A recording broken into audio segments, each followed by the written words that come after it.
And so we get to the final Dirty Harry movie. This one is called The Deadpool, and it is directed by Buddy Van Horn, who was a stuntman, basically, and he also directed a lot of the stunt work in the second film, Magnum Force, which was, for my money, some of the best action in this franchise.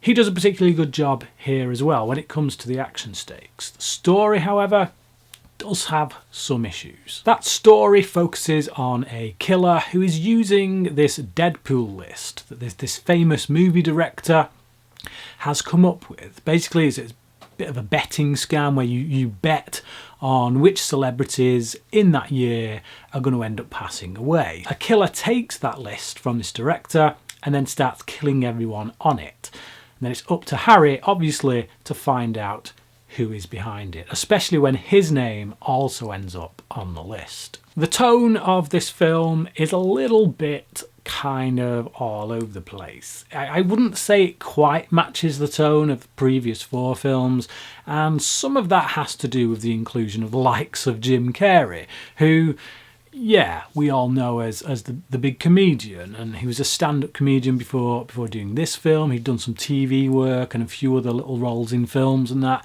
but he wasn't a household name.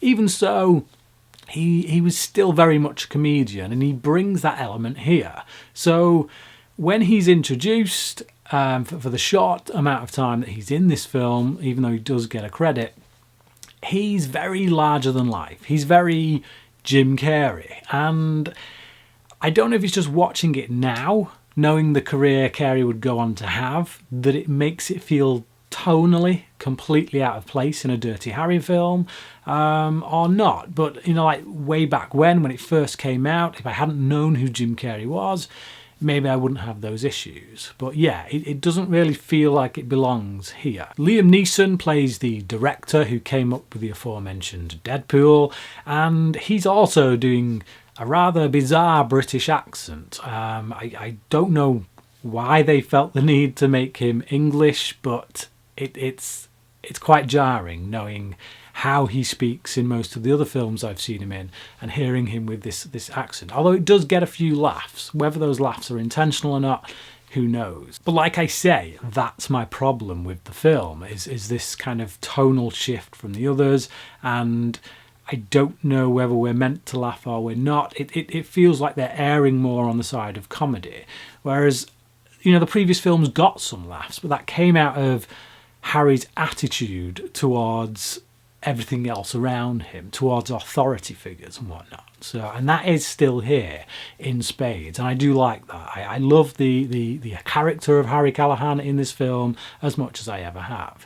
I also really love Patricia Clarkson. She plays a love interest in this film. She's a reporter, kind of one of these who do anything to get a story, but then when she gets a little bit too close to being one of those stories, she starts to have a change of heart and realise actually what she does requires a bit more responsibility. And that's kind of the message of this whole film.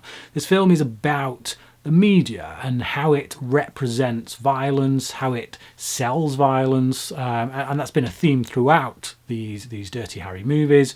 But I feel like it's probably kind of hits you right on the nose in this film. They really do spell it out. But her character, yes, is definitely at the centre of that morality tale. This is the first and only Dirty Harry movie that I saw as a child. I saw it at a very early age, and the thing that stuck with me, the thing that I remembered more than anything, was a rather bizarre car chase sequence in which Harry is being chased in his car by another car.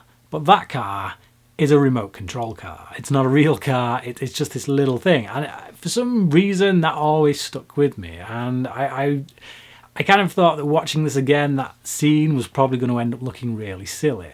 And it actually doesn't. It works. It's a really nice scene. It's a bizarre spin on the whole car chase kind of scenario, you know, and I think it works well. Another nice little moment also sees Harry shooting someone down with a spear gun just towards the end of the film, and that gun is ridiculously oversized. Obviously, it's a spear gun, it's meant to go on the front of a ship, but it kind of plays into that feeling in the 80s with 80s action movies, things that kind of Arnold Schwarzenegger would be in which those characters would end up with ever increasing oversized guns. And yeah, I don't think I've ever seen anyone use a gun as big as what Harry uses at the end of this film. It's amusing, but it's also very entertaining in the action stakes. There are a few scenes in this film that do play a little bit stale, simply because we've seen them so many times now. I think nearly every Dirty Harry film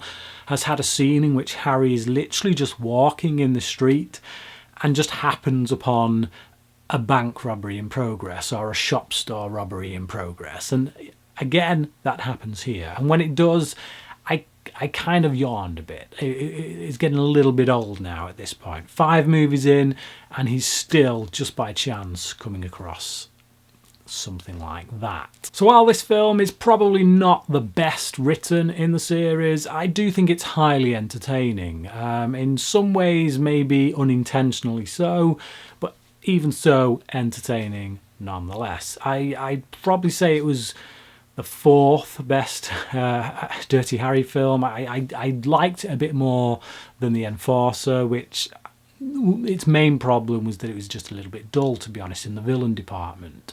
But yeah, I'm going to give this a 3.5 out of 5.